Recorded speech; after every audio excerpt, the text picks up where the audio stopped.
Hey everybody, Todd here. I just wanted to let everybody know I hope you're safe and staying healthy.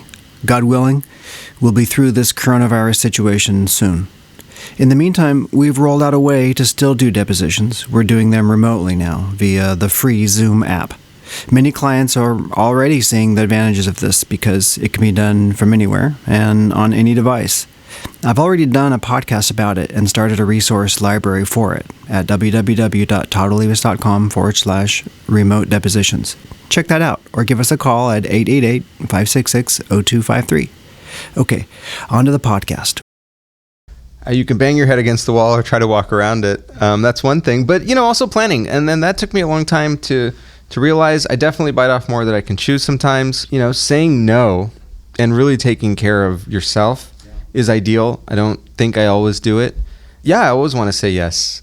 If somebody asks me to do something, you want to help people, or I want to help people, you want to help people, you want to help people, but you got to say no sometimes. And it hurts, but they don't feel as bad as you do.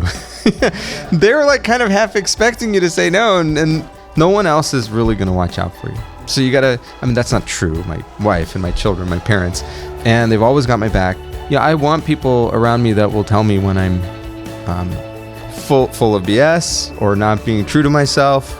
Thankfully, I don't hear that too much, and that's how I know I think I'm on the right track. My name is Aaruni Thakur with Hanna Brophy, Los Angeles office.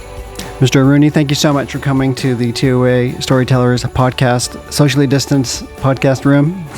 This is great. Thank you for having me. Happy to be here. Yeah, so we are in our brass suite right now, and we've got some nice plexiglass dividers in between us, and we got face shields and masks galore and all kinds of stuff. It's a crazy world we're in, right? Yeah, it's weird to be wearing regular clothes and being out in public. Right. It's great to be here, though. This does look great, and I look forward to doing some depos here in the near future. Oh, it would be great. We'd love that. And we got that in recording, too, so. It's on the record, Your Honor. On the record. We have a lot to go over because you are an amazing guy. I think you're thinking of somebody else. Wait, come on. You asked me to show up this morning. I was. Sorry, I was. I'm just kidding. No, because you got so many facets to you. So I think people will be really curious to how you are such an overachiever. Oh, okay. Yeah. No, that's very kind. I think, first and foremost, I consider myself a husband and father. Mm-hmm. And that's always number one. And my wife and my kids are the reason that I do everything else that I do. And I know that you guys feel the same way, and I'm sure every parent feels the same way.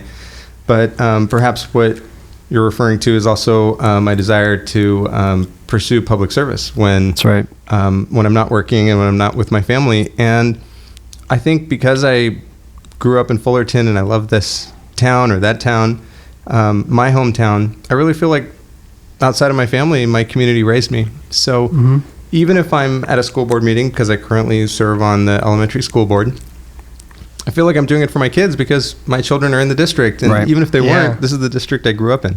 Amazing. So that's work is, I think workers' compensation, maybe you agree, because you guys are just as much an important part of this industry as the applicant attorneys and the defense attorneys. But thanks for saying that. I love being a defense attorney, and I didn't even know workers' compensation existed when I was in law school. I was generally aware of the concept of people getting hurt at work and having a case. But in terms of the legal practice, that was all brand new to me. Certainly no classes on it when we were in law school. But University of San Diego is really well represented, maybe even overrepresented in workers' compensation. I don't know if you guys know this, but Judge Watkins in LA is an alum. I believe his wife is as well. Wow. I would probably say most of the judges in the San Diego board, although no verification, but probably USD law alums.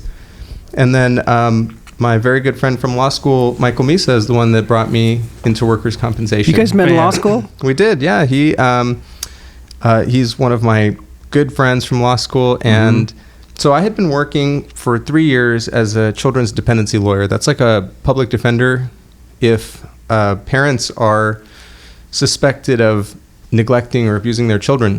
The state, the county has social workers. They'll go out and investigate them, take statements, and if they find causation, they can remove the children. So in my caseload, my first job, I wanted to help people and use my my superpower, my law degree, for good. Yeah. And I started representing parents mostly, and some children who were about to age out of the system. Mm-hmm. But that was very emotionally draining work. It was also in Los Angeles, so I was driving every day from Fullerton. And I talked to my friends about making a move, and Mike Misa asked me... What time frame was all this, by So the this way? is 2010. Okay. I'd actually just lost my first election for school board. Pretty crushed. Was looking to do something completely different. And I had lunch with Mike, and he said, "What do you do?" I said, "Well, I'm in court every day." Yeah. He said, "Do you do depositions?" I said, "No, but I'm in trial basically every single day." He asked me about my caseload. Wow. And suggested that work comp would be a Good fit. really good transition. And so I get into workers' compensation, and Christina Thompson, who's also in workers' compensation defense, she and I have a case together, and I worked with her husband at the Children's Courthouse. So it just felt like there were all Wow. these Synchronicity going connections, Mhm. and like it was meant to be. And so I actually started right here in Brea at Domingo, Elias, and Vu. on. Know them well. That's where I met this handsome, Charming. young gentleman named Rick Castro. Yes. And Say hi, Rick. Say hi. Hello, hello. And well, I guess the rest is history. Wow, that's amazing. So that's a good friend then, to have seen, potential in you, and maybe things that you, because he was in it. Because I know Mike was already out in at a different firm then, but to have suggested it something and then it kind of clicked. Absolutely. 10 years later, you're still here. He, maybe we can edit this out later, but it just for the story's sake, he said, "I don't think I can get you your first job, but I'll bring you to my firm once you've got some experience." Oh, nice. Yeah. And so, I had to do the hustle, and I'm very grateful to everybody that helped me get started in this industry, because I love it. There could be a case where maybe the facts are against us, or maybe the venue, or maybe the applicant attorney, but there's not a single day that goes by where I don't love getting up and thinking about my caseload and trying to make progress on my file. So, and obviously the clients make that happen too. Right. It's a great industry, and I've just had such a great time. How does it feed into? Because I wrote down when you said the superpower being an attorney, and you want to use it to help people. How does it tap into that side of you these days? I think mostly the clients that we're helping are insurance adjusters and examiners. But I would say that just my general philosophy would be, unless the facts are really clear that there's not really a work injury. Okay. I would say that the idea is, and I was trained very well, I think, by Vic Winnick at Domingo, Elias, and Vu, and he said, this is a benefit delivery system. The idea of workers' compensation is if there's a work injury, you want to heal that worker, right, get them to the best physical condition that they can be in following the injury, and get them back to work. And I would say that versus being it's not an adversarial situation. And I think that for the most part, and what makes workers' compensation a great industry is that pretty much everybody feels that way. That this is about, let's get the benefits, let's get the treatment, and let's close this file as soon as possible. Yeah. And so that sense of even the system we're a part of is about helping people. 100%. Right. I heard that too from not only from what you just said, but also that reminds me of so many other, we've had adjusters and risk managers on this podcast even talk about exactly that they wake up and they're excited because they actually feel like they're helping these people.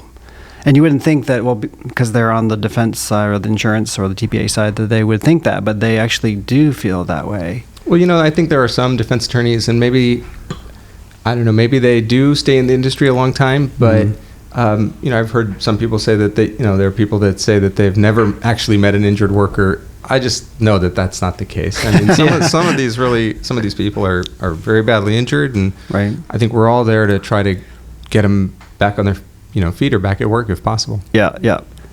One more thing. Your wife is also an attorney. She is.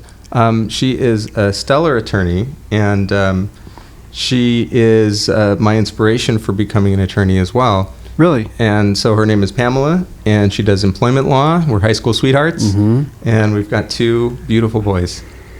I'm on her website right now, and it's Thakur Law thakuraffirm.com. Yes. Okay. So that's THAKURLAWFIRM.com. Correct. For anybody out there. Yeah, thank you. I got all your websites up here. We got electaroony.com here for everybody's perusal. That's right. I'm running for city council now. I've been on the school board for 2 years, and I love being on the school board. So it's again, one of those things where the warm and fuzzy feeling of helping students and working with teachers. I mean, I'd be nothing if I didn't have great teachers growing up. So, and then just feeling safe, the janitors, the staff, like everybody at the district is about making sure our children are ready for the future. But Fullerton, like many cities, has a lot of obstacles in the next few years. I mean, even before COVID, before the economy taking a deep dive, it was a question of priorities. And I feel like I've learned so much on school board, and an opportunity presented itself. So I'm running now. So yeah, if anybody wants to. That's amazing. Well, what's cool too, I was telling Rick this before you got here, which is that you picked a great domain name, because electaroony.com could take you all the way to the top, baby. Yeah. You keep on using the same one. President of the United States. Yeah. Just swap out whatever seat you're looking for that year. Yes. Thank you. But No, I'll be very happy on the city council. Thank you. What's cool too, and I am happy to get into the law, the work stuff too, of course. But I'm on your electaroony.com website, and because I was wondering, what kind of platform would a city council person need to be on to attract people's votes? And so on the first page, there's a quick snapshot of that. You're talking about fixing Fullerton's crumbling roads, cracked sidewalks, damaged infrastructure kind of stuff as one. Another biggie, which it's huge, combat the homeless crisis there. And of course, bringing new businesses, new parks and stuff like that, and protecting the community. How much of that is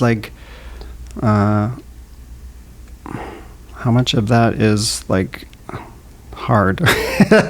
What's not hard on there? All of them are hard. I know. And so, if you ever run for office, which I think maybe you should both consider. If not you, then who, right? Mm-hmm. And do they care more than you? Are they more capable than you? Yeah. So we have districts in Fullerton for the first time. I actually, Pamela and I and the boys live 3 blocks away from where I grew up. So we live in the district that I grew up in. And when we moved there, it was there were very large orange groves still. I don't know, how long you've lived in Orange County, but when we used to go visit friends in Irvine, we would drive from Fullerton, kind of get out of like the Anaheim, Santa Ana area, right? And then the next 4 miles was empty land. Yep. Now orchards, trees. Look at Orange County now; it's so developed. And so I like to say that Fullerton is a small city feel with big city problems. Wow. And for people that are not aware, this is probably really inside baseball, but Fullerton has a National Guard armory, which is in the district where I live. And when it's cold or the weather is inclement, the National Guard armories take in folks that are without housing. And as a result of having this pre-existing infrastructure for homeless individuals, my area in Fullerton became like ground zero for what has become really all of Orange County's homeless problems. I mean, you guys may remember, listeners may remember, along the 57 freeway by Angel Stadium. Right. That wasn't really something that happened overnight, although it felt like it popped up overnight. This is a problem of people living paycheck to paycheck, maybe losing a job, losing their home, living in their cars.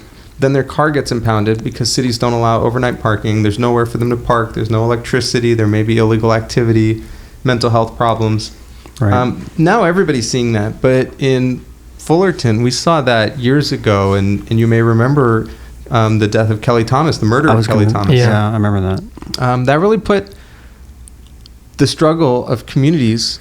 Fullerton is overall, it's Orange County. It's a wealthier community. It's a bedroom commuter community. And there are $1 million, $3 million houses in the hills, and then there are very blue-collar areas in the rest of the city. But we also have this very real issue that I think everybody in Orange County and LA sees now. Yeah. But it's something that we've been dealing with for a long time, and so no, not an easy answer. But really, it's greater cooperation with the county. So there are a number of what we call navigation centers that are opening up across the county. And this is because the county finally started accessing federal funds to develop these shelters. So some of them are temporary shelters to help people get back on their feet, and other shelters are more long-term, where there's more wraparound services like mental health, medical services. But one area can't handle this problem, and it was about getting people to agree that we have this problem, and getting our state legislators on board. Our assembly member, Sharon Quirk Silva, has brought state funding. Our Congress members now are bringing federal funding, and so it's almost like yelling from the rooftop, but getting people to listen. And I think what an effective leader is able to do is build the coalitions. We haven't really had that before. So. I've always wondered too, and I like what you have on here, that you're offering to find real compassionate solutions for the homeless problem, and not just empty rhetoric. Beyond the zone-specific restrictions that you are under, budgets and politics and any of that stuff, what would be like an overarching solution to homelessness in general, right? There's Band-Aids, and then there's probably what do these people really need, and I don't know that answer. Well, I don't think there is one answer, unfortunately, because what you're talking about, if you've ever gone to the board in downtown LA, listeners of this podcast will know that you'll be walking through the streets of downtown LA in the middle of the day, and you'll know, and we're just down the street from Skid Row. Right. And when I was in college, pursuing my minor in social welfare, we took trips down to Skid Row, and the operators of shelters there would say that we have open beds, and there are still people that choose to sleep on the streets at night for the social aspect. Wow. Maybe it's a result of their mental illness, because there wouldn't be any drugs allowed in the homeless shelter, but there's basically an open air drug market in downtown LA. These are not solutions. That's like astonishing that there's capacity for the beds, but there's not a mad rush for them. Well, it's definitely not a matter of throwing money at it. That's not working. LA County, LA City, I believe their bond was HHH, effectively raising something like $1 billion from taxpayer funds. Oh, man. And that is, homelessness has gotten worse since that measure passed. So, the journey of 1,000 miles begins with a single step. Just one example would be that the city council had an opportunity to develop a plot of land, city-owned land, in my district, and the city council couldn't agree on it because neighbors nearby didn't want it in their backyard. Wow. NIMBYism, they didn't want it in our part of Fullerton. And I guess that's where, you use the word combating homelessness, because that's what's on my website, but it really is the compassion portion as well, because knowing you, of course, well, it's not about getting them out of your town. These folks are already here. These are human beings. That's what I'm saying. Yeah, we had open land. We had an opportunity. We had funding from private and public sources. It was going to be private city land with non-city money to build the shelter and maintain the shelter. And this is housing for families. So it wasn't like something that people would immediately think, oh, these are drug addicts, men, or, who are going to prey on children in the community, that they're going to be a threat. This was for families, and it didn't pass. Wow. So this is something that, if I was presented with that opportunity as a city council member, the land's already empty. Right. It was short by one vote. And these are the kinds of things. So it's not, do I have a solution for, all the problems of the world? It's what recently happened in my city, and how close were we to that vote? And that you can make a difference next time. We were one vote short. Yeah. And so that's something that is real, actionable change. You mentioned that armory. Is that a viable solution for sometimes? Well, no, because they still do. Yes, there's still. If you drive by Brookhurst in Fullerton off the 91, you drive north. Yeah. At nighttime, sometimes you'll see a line of mostly men trying to get a meal, getting a bed for the night. Okay. So this would still continue, because that's one of the functions of the National Guard. But right around the corner from there, within 2 miles, both in my district, what I hope will be my district, there's one navigation center that's temporary. Right. People can apply to live at something called a navigation center. There's one more in North Anaheim, and one coming online in Placentia as well. Wow. And so these are places where people who find themselves unhoused could then catch a break for a few months, get their affairs in order, and possibly get an apartment. These would be people that are maybe financially just at a crossroads or something happened, they lost their job. I mean, something like 60% of Americans are 2 paychecks away from having zero money in their bank. So something like that, a navigation center can help with. What's being contemplated for this city land is more permanent housing for families. So that might be where somebody's disabled for whatever reason. But No, I was just gonna add on that compassion is definitely in your mindset. It's something that's runs in you, because the way we met, and I don't know if you remember this, but you were working at Domingo Lysenvu, and you were homeless then? No. But I came in all upset, and I had already I had been going to Domingo's office for a while, and you were new at the office, and I came out.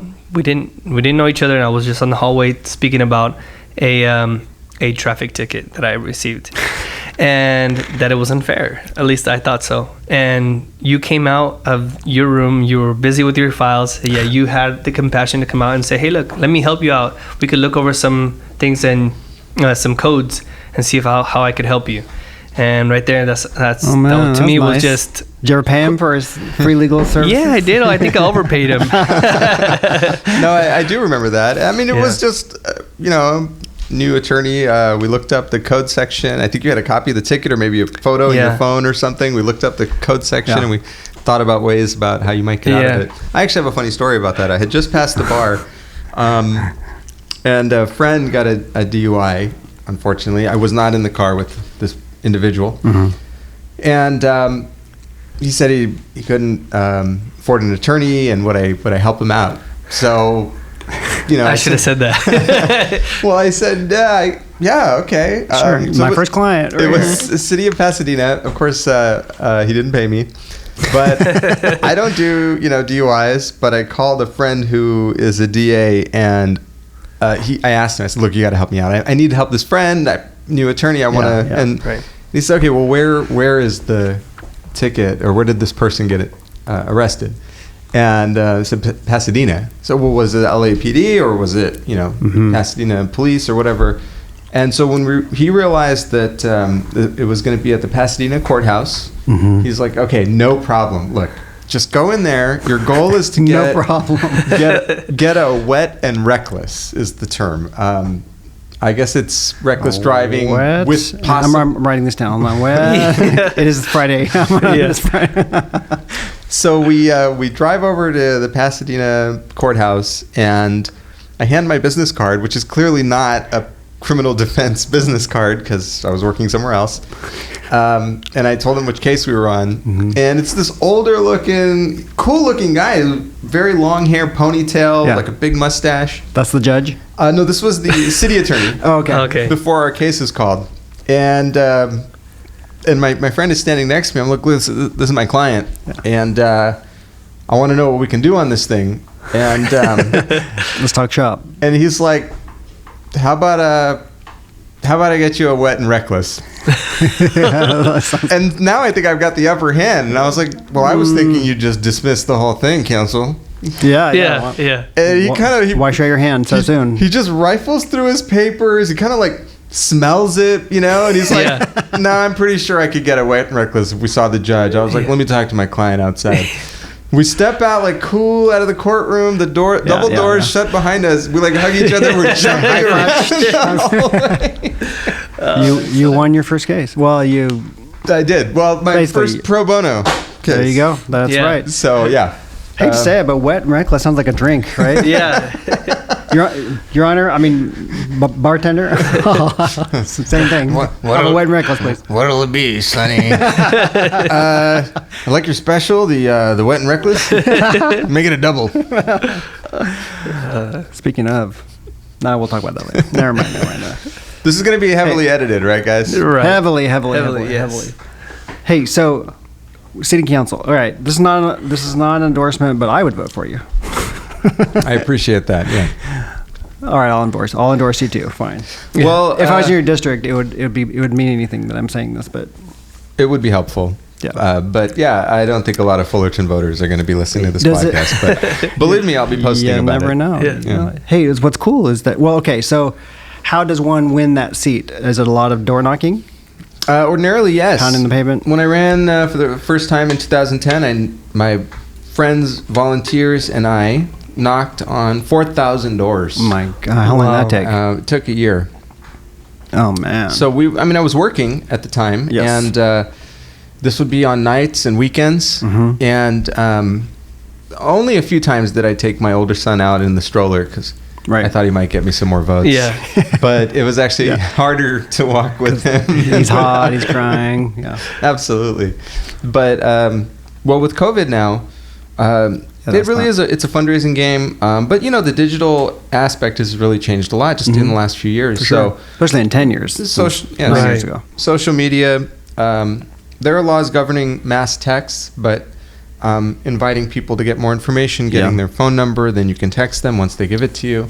And yard signs, a lot of pundits in politics say yard signs don't win elections. And it's true, they don't. But it does help you get your name out. Yeah, recognition. And speaking of your name, you have a unique name you could say that stands out. And I remember the reason why I say that is because Arnold Schwarzenegger, he said it was an advantage to have his crazy long name that was foreign sounding to most people's ears because it would stand out. And so do you find that? Oh, it's definitely going to stand out. It definitely stands out. And I guess I like to have a lot of fun with that. When I ran for school board the first time, my logo was a chalkboard, which nobody even uses anymore.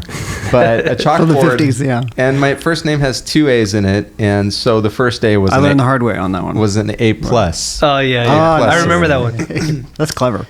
And then now, Double A. This time, I am kind of running just on my first name, although both first and last name appear on the ballot. Oh, yeah. But Aaruni.com. But it's like the hills of Fullerton with an orange rising above them, and the orange is a sun, because I am a son of Fullerton. Yeah. Because my election is layers upon layers of meaning. A brighter new day for the city. You have and for people out there, he's on Facebook, of course, and it's you have over 500 people on there who've liked you. Yes. And I just give you a like too. Thank you. Well, I have a lot of friends in high places. No, that's great, man. That's unbelievable. I don't think I know anybody who's run for an office before. It's not as common in workers' compensation, but when I was in children's dependency, there was an attorney there who was on like a local city council as well. So I knew it could be done. Yeah. And then also in the workers' compensation system, it's a little bit different. Our judges are administrative law judges. But when I was in the LA County Children's Courthouse, at least one of the judges, who I consider a friend now, Judge Zeidler, had run for that office. And so there are judges that run for office as well. So yeah, because it's a part-time position. You don't need to leave your day job. Currently, it's not. So city council, school boards, typically part-time jobs. If you ran for judge, that would be a full-time job. Usually, in Orange County, it would be Santa Ana or maybe Fullerton's North Courthouse or Laguna or Newport? Laguna. I believe Laguna has a courthouse as well. So there are elected positions for, full-time. Okay. But at the local government level, you wouldn't be running for a full-time position, full-time job, unless it was county supervisor, state assembly, or... so even like mayor of Fullerton is not full-time either? Currently. Yeah. This is really in the weeds here, but most cities in Orange County and California are general manager council type cities. But San Jose, San Francisco, Los Angeles, San Diego, large cities have what's called a strong mayor form of government, where the mayor's position is full-time, and they are the chief policy person for their community. Fullerton, Brea, Santa Ana even, I think. These are city council positions, basically, that you govern a city manager. And it's the city manager's job to actually run the day-to-day operations. Gotcha. Nobody wants to hear that. Come on. I did. Yeah, I didn't know that. Civics lesson. Civics lesson. What's cool too is that you're able to still build your career in the workers' comp defense side of things, and you've got quite a list here of great firms that you have been at and are at right now. Currently, I know you're at one of the oldest workers' comp defense firms that exists in California, I believe. That's a great segue. I wanted to come over to Hanna Brophy because they have such a strong public entity defense practice. So having been on the school board now for a couple of years, we have to approve workers' compensation settlements that our district enters into. And having seen that side and then also the defense side, I was looking for an opportunity to basically expand my practice and expand sort of my knowledge of local government. And Hanna Brophy is really strong in this area. So Todd Ewing, Peter Liu, Dave Roberts, these are people that I wanted to learn from and wanted to work with. So yeah, that was a good move. I started in May of this year. Was that a hard switch over from where you had been? I've been very happy at my previous firms, but I would say that the only thing that changed at any previous firm was the type of work that I wanted to do, or maybe somebody that I wanted to learn from. Oh, really? And so sort of the mentor kind of thing that absolutely were there. And, I think the word mentor is really underused in daily life. In India, it would be your guru, somebody that really teaches you about yourself, your role in the world, and how to be the best version of yourself. Right. And I would say that everywhere that I've gone, I've had incredible mentors. But none of the firms that I worked at previously had public entity practice groups. And so I really wanted to be part of this group and grow my practice and hopefully grow the firm's practice. Yeah. Well, we've done jointly, us, our firm and your firm, in the last month or so, a couple Zoom seminars that have been fun. And we have one more planned coming up. I think we're going to have to push that one back. I think so, yeah. We should have talked about that. We'll talk about that off. We'll talk about it off podcast. Probably wise to just be more up to date than not on that last piece. Yes. But those have been fun. Do you enjoy sort of the didactic, educational side of life and speaking and stuff like that? I mean, I'll be happy when COVID is over and we can do this in a room. Yeah. Obviously, the information still flows when you do something by Zoom, but my absolute goal would be to be back in a room with people, because that back and forth flow and just being around people, I'm definitely a people person. So, but the last two podcasts that we've done have been great. But the not being able to hear back from people or gauge their expression, that I miss that. It's not 100% ideal at all. Get a high five from them. We're all making the best of it that we can. Obviously, given the choice, we'd rather put on our big T.O.A. university seminars or whatever. In our case, that's what we'd want. But yeah, absolutely. But I mean, in terms of getting information to our clients and other practitioners, it's great. Can't beat it. Yeah, I enjoy it. Because at our last one, we had well over 100 and something, maybe 150 or whatever it was. And to gather that many people for an hour in the middle of the week would be tough. You know what I mean? It would be impossible now, but even during normal times, that would have taken weeks and months of planning and all kinds of heartache. Because we've done it and it's hard. So there is an ease of use that is sort of the trade-off benefit. Nowadays. It's been fun. I'm looking forward to part 3, but right, me too. We'll get it as soon as the WCAB is going to be going live with the new software. The name escapes me now, but I have it, and I'll look that up while you. I think this weekend I'll probably be clicking through it just to learn and see life size. Life size. I have a guide for that. Video trials are official. Yeah, it's coming up. Life size. Strange name, but okay. Cool. Well, so a lot of Zoom depots these days. So all Zoom depots, yeah. Any in-person or hybrid mixes of those two? I mean, recently I had a case where the applicant was in their attorney's office, but I see my parents a lot every day, and if not every day, then at least 2, 3, 4 times a week. Because they're local here in Fullerton? I live right down the street from them. Nice, they need to see my kids. Yeah. My kids need to see them.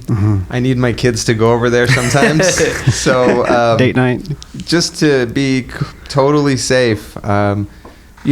Even if we go back to school. So, this is, I think, a really important topic. The governor took it out of the school board's hands.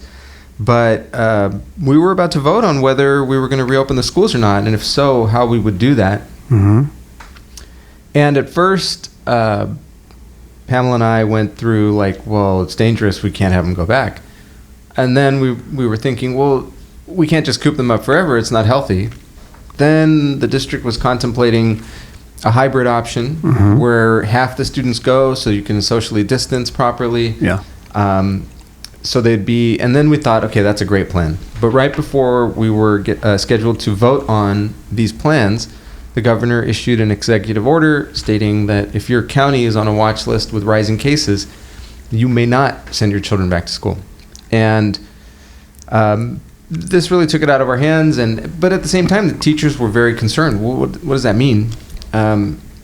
It just, I don't believe it's safe. I know that some people recover without too many problems from COVID, but I also do know that there are people that are dying from this condition, this disease. So I don't think, unless there's a vaccine, I really don't see myself going back to the way things were. And I'm going to miss it greatly, and I hope things do eventually get better. But if I can do a Zoom, and I can go to bed at night knowing that I'm very unlikely to wake up with fever and chills, I'm going to keep doing that for my parents' Makes sake sense. and, my children's sake. People are definitely passing away from it. We know of a mutual client, I'll say offline, of course, but who contracted it last month and has now passed away from it, and it's super sad. And we were just interacting with her in March, as early as, or as not long ago as March, at our event. So when it hits home like that, when somebody is now no longer with us, it's crazy. And for what exactly? I mean, frontline workers, doctors, nurses, bless them, they are doing this really important work. If I can do a Zoom depot and get the information that I need, and if we can use life size and get a fair shake at trial, and everybody stays safe, one more day. Yeah. I think that's worth it.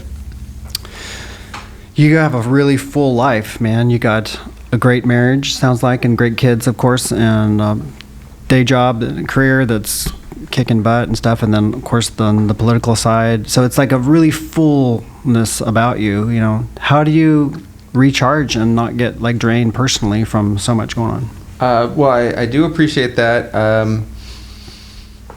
I do get drained. I do need to recharge. We took this great RV trip. Rick and I were talking about it recently. I need to learn how to do that. Do you own one, or do you rent it? Oh, no, we don't. We rented it. Rented it? Okay. It was such a great experience. So I don't really like driving very long distances with the kids in the car. They get frustrated, or they're just on their devices the whole time. Right. We do audiobooks, which actually works out, but then I end up hearing a bunch of YA literature instead of stuff that I want to read or listen to. But this was such an adventure. And when I was 10 or 11, my family drove up Highway 1 through Big Sur. And it's been 30 years since that happened. And I got to make the drive with my kids this time. Oh, wow. Now, I was very concerned about the RV, 30-foot long RV. But it was more like sailing. I guess. And I really didn't try to make 3-point turns. We kept it very simple. I didn't make U-turns. But we drove in Fullerton's, California's backcountry. Yeah. Going up to Beautiful, Morro right? Bay, and then we cut across to the coast and then drove up Highway 1. The one. That thing twists and swerves for miles. It does. So it was a little tough if you were trying to sit in the very back of the RV, because you would feel the bumps, you would feel the turns. My older son did actually get a little nauseous. Yeah. So we switched places, had him sit up in the front. Actually, he drove? He took it? He took the Dramamine? Only the next morning. I hadn't fully recovered yet. So. No, my 11-year-old did not drive on this trip. And they loved it. It was so picturesque. We stopped by a couple wineries, tried the local varieties. It was a great trip. Great memories. Well, I've always wanted to do it, but I have not taken the plunge. I still have to convince my wife and such. But so you rent an RV. She was like, "Well, you don't know how to drive an RV." And I'm like, "Well, I could learn. I'm sure they could teach me, right?" Well, you know what? It's not the driving that's the problem. It is releasing the tanks underneath. That's the only... The dirty water tanks? The dirty water tanks. Not a challenge. Nothing sprayed up on me or my face. Thank goodness to applicant attorney John Hernandez, who actually like talked me through it and kind of mentally walked me through it. So what you gotta do is pull this lever and run. You know what? Every neighbor that we had was super chill. Yeah. I mean, I think there's something about people who RV. Okay. That Yeah. it's sort of a self-selecting Yeah. group of people that they're just super friendly. Yeah, You I have have- no problem. Do you have to rent those spaces in advance? You do. You have so to you get book some a spot. planning to this. I can't just do it today, right? No, yeah, you have to. But I have a little story about that, the brown waters, they call it. Yeah. Yeah, we were at camping when we were kids, and we also had an RV. And we didn't know this. And these kids, we were walking back up to our RV, and we see these kids jumping in some puddles and riding their bike through it, and the water's hitting their back and everything. And then my uncle had walked around and says to my dad, Luis, oh my gosh, you left it open. And so it had leaked out, drained down All these kids. to where the sewer area is. And literally, these kids were all jumping around and having a great time. It was both. It was actually the gray and the brown water. So it was almost clean. It really Almost clean, yeah. Anything can happen. Mistakes can be made. Yeah. But that was the thing I was most worried about, and it was not a problem. It was so much fun.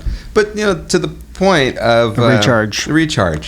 I feel very grateful. Before COVID, Pamela and I celebrated our 40th birthdays in Europe, and we went to Oktoberfest, just to break it up a little bit.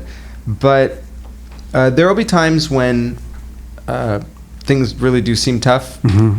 Just kind of push on through. The struggle, the journey is the destination. I know, right? right? Isn't that what they say? Yeah. I really believe that that's true. Yeah, you definitely have to enjoy the journey as much as the destination. Yeah. I think you're right, because the more I just embrace things and just instead of trying to wiggle out of like whatever discomfort I happen to be in, and embrace it instead, like the more contented I can be despite the circumstances. The circumstances don't have to change, but I can change internally, and then I'm much better off. That Oh, way. absolutely. I mean, you can bang your head against the wall or try to walk around it. That's one thing. But, also planning. And then that took me a long time to realize I definitely bite off more than I can chew sometimes. But not setting things because we have a vacation plan or just keeping that week clear.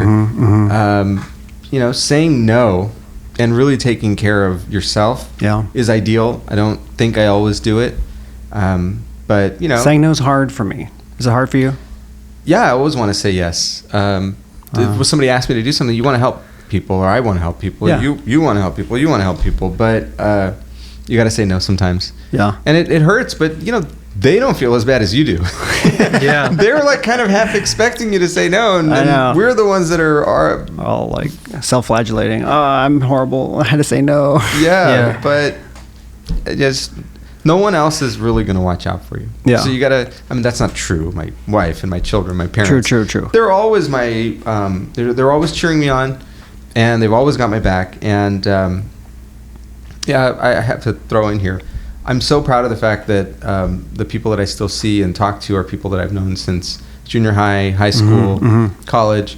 Yeah, I want people around me that will tell me when I'm Off base. full of BS or not being true to myself. Thankfully, I don't hear that too much, and that's how I know I think I'm on the right track. Right. But definitely, I have bad days, and there's nothing that some time with my friends or family won't take care of. So, exercise, getting away from things. I see those guns over there popping out. Right. Yeah, I've worked out with this guy. He's A beast. yeah. We ran around Laguna Lake like Dude. twice one morning. Yeah. Twice. Dang, that's After far. he had just cycled, and he comes in with his bike and already sweating. He's like, "Come on, dude." I'm like, "Let me stretch." Let me stretch. We've hit some golf balls together too. Although golf is one thing that frustrates me more. I mean, I don't relax with golf. It's scientifically engineered to Yeah. frustrate you. So it worked. and the better you get, the more frustrating it gets. Speaking of like frustration or disappointment kind of thing, on your first run for city council back 10 years ago now, how does that feel to pour so much into something and then it not go your way? The morning after waking up, all that stuff. What's that feel like? You mean other than the rejection, the deep, abiding sense of failure? Yeah. Yeah. Hating yourself, not wanting to look in the mirror. Did you say hating yourself? Do you mean other than those things? Yeah. Other than like, Oh, that was no big deal. No, it was tough. I mean, I felt like my community had rejected me. Right. My vision for the community. It's me. You take it personally, right? Yes, it is personal. But it was also a wake up call. I'm actually thankful. It took me a while to get to that point, but that's where I decided to make the career change. Oh, that's right. And going into private practice, that we were also expecting our younger son, Cash. So, Kai was just about 2 years old, about to be 2 years old when his younger brother was born. And I had so many wonderful afternoons and evenings and weekends with them growing up. That time frame is so short. So short. And if I would have been at school board meetings, there would have been evenings that I wouldn't have been home when they were really young. And I think I've obviously accepted it. Getting to run unopposed in 2018 was a wonderful feeling, and I almost feel like it made up for losing 8 years before that. But it's nice to not always get what you want. It really reminds you about working hard. Paradoxically, I totally agree, because I truly think that everything happens for a reason. I know that's cliche, it's a bumper sticker, but I really do believe that. And so to embrace that kind of like, oh man, I failed. Well, it actually is actually a blessing in disguise, dude, if you give it some time and some patience and some perspective, Absolutely. Yeah, because you can definitely learn from that experience, as you did, and you came back and no one even wanted to contend with you. That is partially true. It was a new district. Scared them. Well, it didn't happen this time, so obviously they forgot. You got your junior high buddies to bully them. But no, it was tough. I mean, it was horrible. It wasn't what I wanted, certainly. Right. Only with time did it become, in retrospect, ultimately a blessing. And recognizing that, do we have to say so many cliches? But, you close the door, open a window. They're cliches for a reason, because they're true. Yeah, maybe. Right. So they shut the door of the school board to me, and then I climbed in the window. Yeah, exactly right. That's what that phrase means, right? I think so. I'll look it up. I'll Google it. Is there an opposition this time to just announce? Because that's new, right? No. He actually is the incumbent, technically. So one of the things that's really helped a lot of communities in California get new representation on their local school boards and city councils is the move to districts. Now, bigger cities have always had districts because it's easier to run an election that way. But in Orange County, a number of cities just in the last few years moved to districts. So before, in 2010, I had to run in the whole city of Fullerton, a city of 130,000 people, 22 square miles. Wow. How are you supposed to really knock on all those doors or raise that money? And then, of course, running as Aaruni Thakur in 2010 was a huge negative. I had supporters introducing me to other people in emails and calling me Aaron because they wanted me to run with a different name. And which is fine. People do that. And I just didn't feel like that was authentic. And so, but it probably cost me. Maybe my party affiliation cost me. But like we just said, it was worth it ultimately. But most cities now have districts, and so you don't have to run in the whole city anymore. And the way that this gentleman that I'm running against now, he's never run in our part of town before. He's always won at large. Right. Now he has to appeal to the voters in our area, and I'm hoping that I can make the distinction. They might not know him as well as they will have known you, right? Yes, that's my hope. Is that true? That is, that's kind of what I'm counting on. I'm a genius. I'll run your campaign for you. Yeah. No problem. You're hired. You guys could come and knock on some doors with me, like socially distanced door knocking. Oh, yeah. Is that really happening at all in any capacity? I've contemplated it. There are some people that I know would maybe want to hear from me. People I haven't seen for a long time that supported me in the past. Right. I would probably just call them But I can also go knock on their door, have a yard sign ready, step back about 15 feet. And give them some space. Just let them know I'm here. That's me. What about in the old school? Do people still do this? Like they will go around on like an old station wagon and with a bullhorn on top. Oh yeah. Hey everybody, this is Aaruni Thakur. I've thought about it. That'd be so cool. Like old school. Yeah. Absolutely. Bring it back. I think with COVID, anything is kind of possible now. Everything's on the plate. You don't get sick and you don't get anybody because sick. We hear ice cream man, my kids jump and they're running out there. So if they hear some guy in a bullhorn coming down their street, it's gonna like raise it's the fastest way to get a message out to a neighborhood. Yeah. And the other one is putting my logo on the side of the car, just driving around. Yeah. I could do that one. So for sure. Yeah. Keep the ideas coming, guys. All right, yeah. Just write them down, Rick. I know. I actually thought of having the bullhorn and just going like the helicopter sound, like, and when they come out, yeah, I'm here. They drop me out. They drop me out.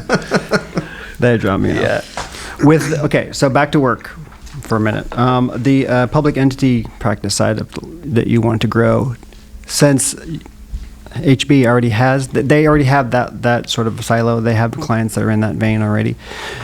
Do you have to go out and get more of that kind? Like how much of a marketing, relationship building kind of component to? So right now, thanks to the move, I have Los Angeles Unified School District as a client. Nice. And I think that my focus, along with private entity clients. Yes. So my goal has really just been to resolve those cases as fast as possible. Mm-hmm. These were cases that are closed files. They're difficult files, and the nature of union employees who haven't hit their pension yet, they're not going to take a settlement at a deposition. They have a career, which that speaks a lot more to maybe what's right or wrong about our current economic system and our society, but when you have a pension to work toward and you have a career and you're trying to make your 25 or 30 years, you're not going to quit a job or change your employment status for an injury. Mm-hmm. You want to get back to work. And but there are multiple injuries, and there are a lot more stipulated awards as opposed to compromise and releases. There are multiple specialties. Mm-hmm. And so these are cases that are traditionally more complex. Yeah. They say be careful what you wish for. So I am trying to do the best job on these files right now, and through that work, have that develop into more work. Yeah. Well, it's definitely working for you. I think where you find your passion, that's where you're going to be able to pour your best self into. And you said it earlier, the best, to show up and be the best version of yourself. You said something like that earlier, and I totally believe that's our purpose in life, is to be the best version of Todd and Aaruni and Rick and everybody listening that you can be. Absolutely. And in service of others. Authentic, that's in an authentic way, 100%. Yes. And I would say that's so far been the secret to a mostly very happy life. Yeah. Which is also essential to what I'm hoping to do with running for office. When you're honest, you don't have to remember what you told the last person and see if it's different than what you got to tell the new people. It's just a great way to try to live life, I think. I think the people of Fullerton are lucky to have you then. That's what I think. Thanks. Also, another one of your superpowers, you mentioned another one early on, but I would say this, that humility that comes out of you is your superpower as well. And I think that is the ultimate of all superpowers because of this. Because anybody could be a success for a day. Anybody could get their election won and win, or build a big business and win, But what will end that sooner than anything else is like a pride or conceit that can happen in human beings.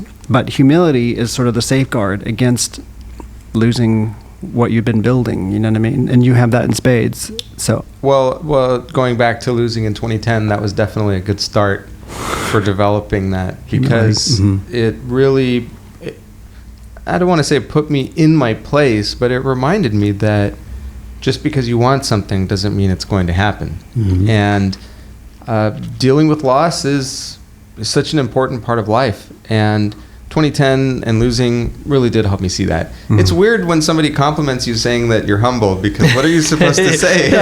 Yes, I am. I pride myself on my humility. I heard that one before. Yeah, so it's I appreciate that. I will continue to try to be humble. I think is really I think that's a great response too, because I am not good at taking compliments either. So I just have to accept it and thank that person and then move on and stop with my trying to shelve it and like compliment them right back or something like that. Just say thanks. Well, I've been humbled a lot, so it's, I wouldn't call it a superpower. It's maybe just a better memory. Oh, that's good. Did I forget anything that you cared to bring up and go over and share and such? No, you know what? I wish there was a way to edit these things. I've really enjoyed myself. What would you want to edit? You know, add more? You're so humble. Do you want to come and talk about yourself for an hour? It's one of those things. But I know so many people that you've interviewed. It's really an honor to be here. And I can't believe it's been 10 years in workers' compensation. It's crazy. It's a great industry. I've loved almost every minute of it. Even, probably the worst feeling is maybe going into trial and not knowing what your own witnesses might say. Or has that happened? Well, in some form? Early on. Mm-hmm. What happened? Well, what would happen was that the owner of the company would say, this didn't happen. There's no injury. I didn't hear about it. I don't believe that person. And maybe the foreman or the supervisor looking at their boss like, oh yeah, it didn't happen. But then, and it only happened to me once because I never let it happen to me again. The boss is not there. The boss is in the other room. Now there's a person wearing a black robe. They've just sworn to tell the truth. Foreman stops making eye contact with me. Yeah. Did this injury ever happen? Yes. Oh, wow. Yes, I sure did. Sir, did you understand my question? Because previously when I asked you about whether so-and-so reported this injury, you told me they didn't. I forgot then. I'm telling you now that they reported it. Your Honor, I'd like to take a break. Not fun. So, but no, that hasn't happened. That was like in my first year and a half. I imagine something like that has happened to everyone. And some a learning experience. Well, even those experiences. We settled the case. We settled it immediately for more than what we wanted to settle for. But no, it's been great. Thank you so much, Todd, Rick. I really appreciate it. Thank you so much. Aaruni Thakur, thank you so much for coming on the T.O.A. Storytellers podcast. Thank you. Okay. Thanks, guys. Bye. Hey, it's Todd. I just want to let you know this T.O.A. Storytellers podcast episode is sponsored by my company, Todd, Olivas & Associates. We've been supplying court reporters for depositions since 2003. If you're an attorney and need a reporter anywhere in California, we've got you covered. We're on a lot of preferred vendor panels already, but if we're not on the ones you have, usually a simple inquiry from you to your TPA or employer does the trick. Or if you work at a TPA or employer, please ask your defense attorneys to give us a try on one of your files. We've been known to treat our clients like family, and we would love a chance to work with you next. To schedule a deposition, simply call 888-566-0253 or visit www.toddolivas.com. That's www.toddolivas.com. Thank you, and hopefully we'll see you at your next deposition.